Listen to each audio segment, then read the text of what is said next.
As the record shows, at this point in time, we have attendance from 49 countries. The only ones missing in this sitting are those that have been sanctioned for various reasons, therefore they cannot attend. But the 49 that are present constitute a quorum. So this summit, this session is properly constituted and it has the appropriate quorum to conduct the elections of the African Union Commission. We are expecting about 35 heads of state. About 8 countries will be represented by their foreign affairs ministers. About 3 countries will have either the prime ministers or the vice president, but in total they constitute 49 countries. President Ruto is expected here to lead the Kenyan delegation. He arrives on Thursday. They'll have their sessions on Friday as head of state level, the summit level. And then on the 15th, we enter the final stage where the election of the chairman of the African Union Commission shall be elected. While here, we anticipate that Mauritania, that has been the chair of the African Union, they'll be handing over to Angola.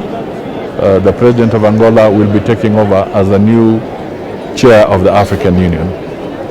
So he is the one who will be presiding over this electoral process, particularly for the AUC chairman and vice chairman. This is an extremely critical moment for Africa because there are very, very urgent issues to be dealt with. The crisis in DRC, the crisis in the Sahel region, the hotspots that we are seeing in other parts of the continent require urgent attention. And therefore, it is absolutely essential that the outcome of this summit produces the renewed leadership, the new leadership for the African Union Commission. It would be very unfortunate if this summit ended without a conclusion on the electoral process. We have urgent matters, critical matters as a continent, and therefore firm leadership is needed. And this is why Kenya has presented the candidature of Raila Odinga. We need a strong voice in this moment of crisis. We need a unifying factor. We need a Pan-Africanist who can talk and engage at the very high level with the various leaders in the conflict-prone zones. So peace and security is a top priority. The Kenyan president, President Ruto, is also the champion on AU reforms. He is also the champion on matters of climate change within the African Union. So he has to present reports in this context. Apart from that, you will recall that only a few days ago, President Ruto, as chair of the East African Community, jointly with his counterpart, President Mnangagwa of Zimbabwe, who is the chair of SADC, convened a joint SADC and East African Community sitting in Dar es Salaam to deliberate on the security situation in DRC and to make proposals on how to silence the guns. It is expected that this report of the meeting in Dar es Salaam shall also be presented to the African Union Summit. So basically, these are the issues. We are talking of the theme of reparations at this convention. This is an issue that is dear to the African continent. It is a top issue which will be discussed. We also are going to talk about further consolidation of the Africa Continental Free Trade Area and what needs to be done to integrate Africa more on business. There are issues of digital trade that are going to be discussed in this forum. We also need to note that it's a moment to also appreciate Musa Faki, who is serving his final term. This is his final session at the AUC.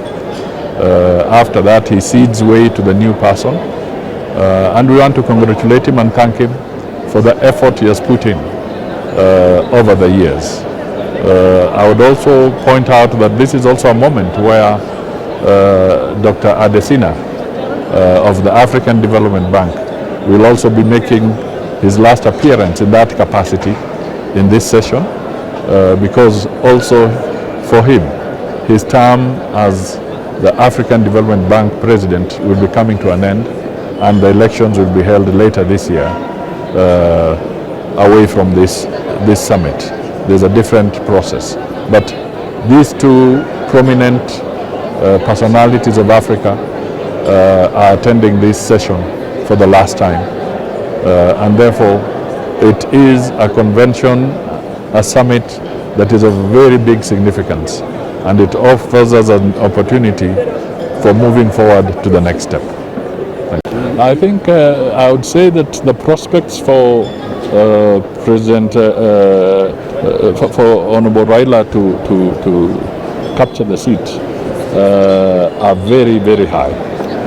He has campaigned very extensively on the African continent. President Ruto has given him all the support. He has gotten all the support and encouragement from the President of Kenya. I have played my role as Minister for Foreign Affairs as well. Our ambassadors have played their role, including the ambassador here, and we believe we have canvassed effectively to give victory to Raila Odinga. My appeal to the Kenyans is that it is a very anxious moment, but the voting will have to take place.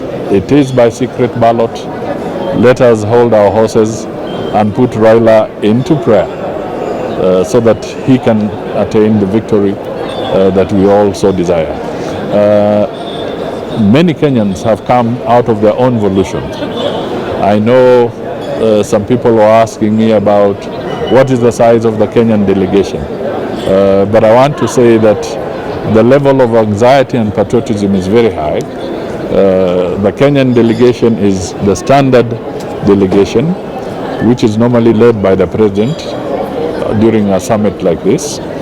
But there are so many Kenyans who, out of their own pocket and their own commitment, have come into Addis Ababa to show in solidarity with our candidate, Raila Odinga, and to also show patriotism. There are some who are even coming by bus because we border Ethiopia. So they've chosen to hire their own buses and come to Addis Ababa.